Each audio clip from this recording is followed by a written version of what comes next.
আসসালামু আলাইকুম। অভিযান নিউজ টিভির দুপুরের নিউজে সকলকে শুভেচ্ছা। শুরুতেই জানিয়ে দিচ্ছি দুপুরের সংবাদ শিরোনাম। গাজীপুর পৌর বিএনপির মহিলা কমিটির সহসভাপতির পদ থেকে স্বেচ্ছায় পদত্যাগ করছেন মোহাম্মদ রেহেনা সুলতানা বিউটি। গত 10 জুলাই 2026 তারিখে অনুমোদিত কমিটিতে তিনি সহসভাপতি হিসেবে দায়িত্ব পান। রেহেনা সুলতানার অভিযোগ, কমিটি অনুমোদনের পর ঠিকানা সংশোধনের কথা বলে পরবর্তীতে বিভিন্ন নাম ও পদে পরিবর্তন আনা হয়েছে।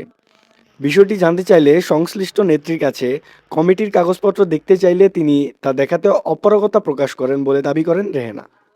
তিনি আরও জানান, বিষয়টি উপজেলা বিএনপির নেতৃবৃন্দকে অবহিত করলে তারাও এ বিষয়ে অবগত নন বলে জানান। কমিটিতে স্বচ্ছতার অভাব ও পদ পরিবর্তনের বিষয়টি নিয়ে অসন্তোষ প্রকাশ করে তিনি স্বেচ্ছায় পদত্যাগের সিদ্ধান্ত নিয়েছেন। তবে পদ থেকে সরে দাঁড়ালেও বিএনপির রাজনীতি ও সাংগঠনিক কার্যক্রমের সঙ্গে আগের মতো সম্পৃক্ত থাকার প্রত্যয় ব্যক্ত করেছেন রেহানা সুলতানা বিউটি। জান্নাতুল ফেরদৌস সমাধান না করে বিভিন্ন পদের রদবদল করে। বিষয়টি জানতে চাইলে সে কাগজ দেখাতে অস্বীকার করে। কমিটিতে নিযুক্ত থাকায় আমার দেখার অধিকার রয়েছে। এ বিষয়ে উপজেলা কমিটির সভানেত্রী বেবি আপাকে ফোন দিলে সে কিছু জানে না বলে জানান।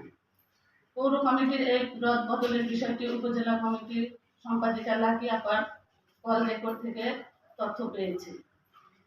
জান্নাতুল বলেছে এই বিষয়ে উপজেলা কমিটির কোনো এখতিয়ার নেই। আমি গাজীপুর পৌরসভার মহিলা কমিটির স্বচ্ছতা না থাকায় উক্ত কমিটি থেকে স্বেচ্ছায় পদত্যাগ করলাম এবং বিএনপির সকল কার্যক্রম ও অঙ্গ সংগঠনের সকল কার্যক্রমের সাথে জড়িত থাকবো।